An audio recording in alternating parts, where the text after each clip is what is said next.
Bismillahirrahmanirrahim. Thank you very much, Chair, and thank you, Dr. Mamnoon Hussain, Dr. Mamnoon Saab, for inviting me here. It was not only an extensive, but I believe that it is a very heavy-duty session because there were 7 speakers, and I have noted down almost half of my notebook with the points that have been raised during the discussion. There were many interesting papers. I think that we can divide it into 2. One, some papers favors the CPEC, the projects, and they believe that it's a very good initiative and it's going to benefit Pakistan.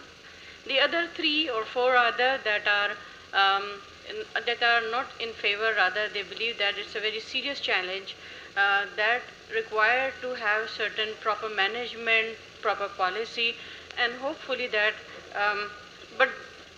it's my hope, but the speaker, they were very much pessimist about the opportunities that are coming to Pakistan.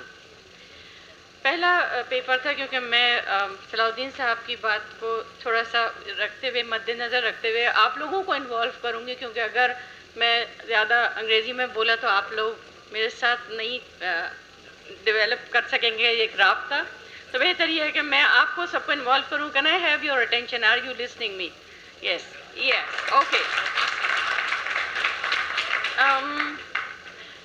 پہلا جو paper تھا وہ ضیاء الرحمان صاحب کا تھا. وہ micro financing کی بات کر رہے تھے اور مائکرو فائنینسنگ کے لیے انہوں نے 3 یا 4 ایریاز کی نشاندہی کی جس میں ایگریکلچر ہے, ٹیکسٹائل ہے, مینوفیکچرنگ ہے, لیدر انڈسٹری ہے.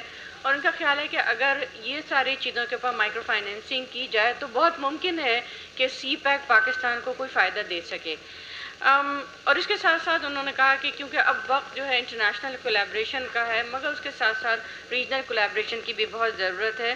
اور یعنی ایک تو یہ پاسبلٹی ہو سکتی ہے کہ پاکستان میں اسٹیٹ لیول کے اوپر مائکرو فائنینسنگ کی جائے, خاص طور پہ ایگریکلچر سیکٹر جو کہ پاکستان کی بیک بون بھی ہے اور تقریباً 80% پاپولیشن پاکستان کی ایگریکلچر سیکٹر سے بلانگ کرتی ہے.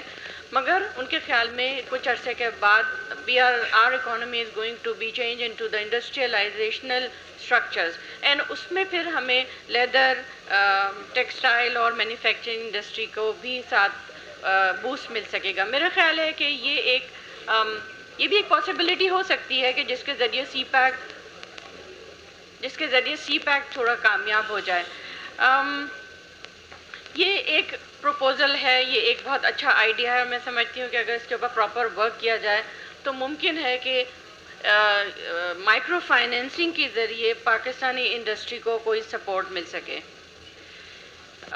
دوسرا پیپر ڈاکٹر سرفراز صاحب کا تھا اور وہ ریئلسٹک and indigenous assessment تھا, which I believe that it was a very serious critical analysis.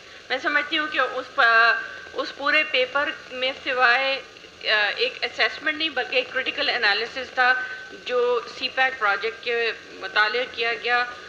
ایک تو یہ ہم سب کو معلوم ہے کہ جو 3 روٹس آئیڈینٹیفائی کیے گئے تھے اس میں سے جو سینٹرل روٹ تھا یا ایسٹرن روٹ تھا, جس کے اوپر زیادہ کرٹیسزم ہے, خاص طور پہ موجودہ حکومت اس کو لانے میں کامیاب ہو گئی ہے. تو تینوں روٹس سب کی اپنی اپنی ریزرویشنز ہیں. بلوچستان کی ہے, KPK کی ہے, پنجاب کی ہے اور سندھ کی بھی ہے.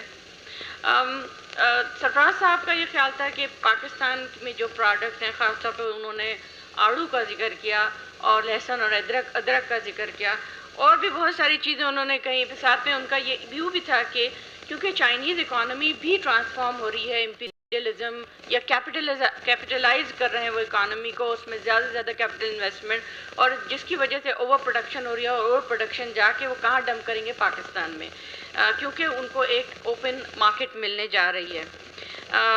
پھر اسی کے ساتھ انہوں نے کول اینڈ ہائیڈل پاور کا بھی ذکر کیا کہ اس میں بھی پاکستان سفیشینٹ ہے اور وہ بھی بہت بری طرح انڈسٹری جو سیٹ اپ ہے یہ خراب ہونے جا رہا ہے.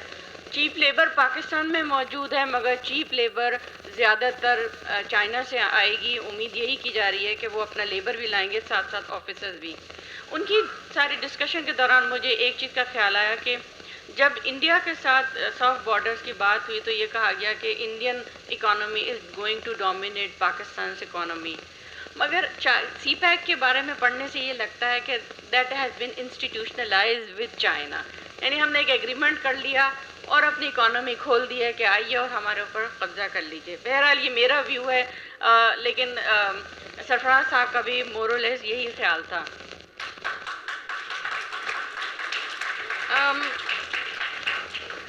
ڈاکٹر زوبیہ فاطمہ کا پیپر بھی جو تھا وہ بھی ایک کرٹیکل انالیسس تھا. ان کا خیال تھا کہ سی پیک سے بہت زیادہ نیگیٹو امپیکٹس ہونے جا رہے ہیں پاکستان اکانومی کے اوپر، اور جو پاکستان کی جو زیادہ جنرل بینیفٹس ہیں وہ جنرلائزڈ ہیں، مطلب بہت زیادہ ڈیپ نہیں ہے، جبکہ چائنا نے بہت اسٹیٹسٹیکلی اور بہت پلاننگ کے ذریعے مختلف شعبوں کو بڑھانے کے پروجیکٹ کے کا آئیڈیا ہے، جس سے وہ جو سی پیک سے بنانا چاہ رہے ہیں. ان کا یہ بھی خیال تھا کہ سی پیک سے جابس جو ہیں وہ جاب اپرچونیٹیز چائنا میں بڑھیں گی، پاکستان میں بڑھیں گی. مجھے یاد آیا کہ کچھ عرصے پہلے میں نے ایک پورا ایک ریویو دیکھا تھا، اس میں یہ تھا کہ جاب اپرچونیٹیز تو بڑھیں گی پاکستان میں، مگر پنچر بنانے والوں کی، کیونکہ اور وہ جو کیفے ڈی پھونس ہوتے ہیں، یعنی وہ جو سڑک کے کنارے جو ہوٹل بنے ہوئے ہوتے ہیں، یہ روٹس کے اوپر مختلف جگہوں پہ، تو یہ اپرچونیٹیز بڑھیں گی پاکستان میں. یقیناً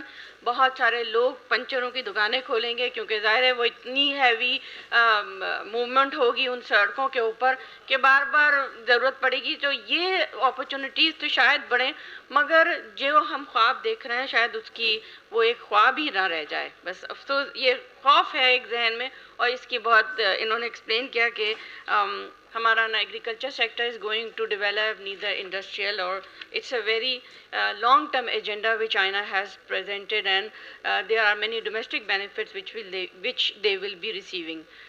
میں یہ سمجھتی ہوں، یہ تو میں نے اپنے لوگوں جو میں نے انالیسس پڑھا، لیکن میں سمجھتی ہوں کہ اگر پاکستان کو اس سی پیک پروجیکٹ سے 25% بھی مل جائے تو یہ ہماری کمزور اکانومی شاید تھوڑی سی کھڑی ہو جائے. میرا اسی بس ایک ہی پوائنٹ پہ تھوڑا سا ڈس ایگریمنٹ ہے کہ بہت ہم روزی پکچر نہیں ایکسیپٹ کریں کہ بہت اچھا ہونے جا رہا ہے، مگر 1,00,000 میں سے 25,000 بھی پاکستان کو مل جائے تو شاید یہ اکانومی تھوڑی ڈیولپ ہونے لگے. اور یہاں آپ سب کو پتہ ہے کہ ایک دھکے کے ہی اسٹارٹ ہے، بس ایک دھکا لگا دیں اس کے بعد تو چلنے ہی لگے گی.